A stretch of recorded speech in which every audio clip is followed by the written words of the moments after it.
Good evening. Thank you for joining me here. I'm going to be speaking tonight on the basics of purchasing a home. I'm going to go through a guideline of some of the few basic steps to understanding what you'll encounter if you decide to make that all important purchase of a home, going after the American dream. So, the first place I'd like to start is doing research and gathering. That would be the first step that I would suggest to anybody that comes up to me and asks me about purchasing a home. Do your research. You've got Google at your fingertips. You can look up the school systems, the neighborhoods.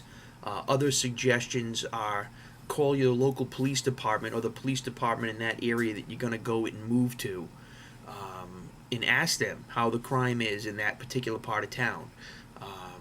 I can't emphasize it enough to do your homework, gather information. Locations are extremely important when you're looking to buy your first home. Typically, the average time someone stays in their first home is 5 to 7 years. Obviously, that can change or shift depending on someone's unique circumstances, but that's the roundabout average. Next thing I want to talk about is interviewing realtors. That's a big part of this. You never want to go into buying a home without your own buyer agent working for you, who has fiduciary responsibility to cover you, to inform you, and to act as an advocate for you. So, interviewing realtors is important. You want to ask them how long they've been in the business, what their specialties are. Do they have any suggestions on neighborhoods or areas? You can give them the spots that you're looking at. You just want to get somebody that's been in the business long enough to have encountered enough obstacles and speed bumps so that they can navigate you through them if they arise. Transactions can be very smooth, but there are always going to be times where you get some hiccups, and you want to have an agent who can handle that as well as get you through to the other side to closing. Next thing I would say is once you find a realtor that fits your personality, you want to move into visiting a lender. Generally, I would suggest 2 to 3 different lenders to balance off, just like you're shopping for a television. You want to shop for a lender. Make sure they're giving you the very best rate you can get when they look at your credit and your job and your assets. Once you do that and they can pre-qualify you for a certain amount of money, then you'll know where you can begin to look. Taking the information that you gathered, going to your realtor that you've chosen, and coming up with a price range that you're going to buy in. All of that coming together will help them bring you the homes that you want to really see.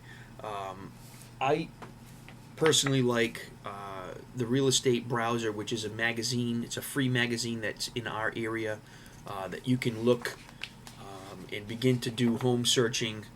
It has a lot of the local area realtors, the realty companies, and you can see the listings that they offer. It's a great way to get a lot in one quick snapshot. Obviously, the internet is a big place where people will generally begin to look and search for homes. Typically, 70% of people start online. Real Estate This Week is another magazine that we have in my area that allows us to advertise listings. You can find the house of your dreams there. Once you begin to do the searching, and you have all the other components together, it's time to just go out and find a house. This can take days, months, weeks. It depends on what you're looking for and if you're willing to bend on some of those things. We have a rule called the 80-10-10 rule, which is pretty much most of the time you're going to find 80% of the things that you absolutely want in a house. 10% will be the things that you really don't care about either way, doesn't matter. And then the last 10% are things that you're going to have to probably accept that you don't really want. But most people will never find something that 100% suits every need and has every single amenity that they want. Keep that in mind. Once you find a home, you move into the offer and the negotiation process. You're working up paperwork. These are things that I won't dive into right now because of time constraints. But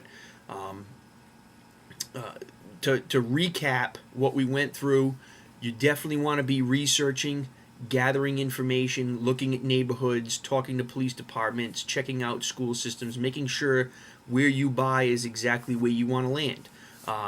Interviewing a real estate agent, finding somebody that fits your personality and is going to work hard for you is a huge and vital asset in the purchase of a home. Connecting with a lender, figuring out what your price range is going to be, and then onward to finding homes. It can be a very exciting, carefree time for you and your husband or your significant other or whoever you have if you're doing it with somebody. There's a lot of emotional stress that can come from this. Don't get caught up in it. And I thank you for listening. And have a great night. Thank you.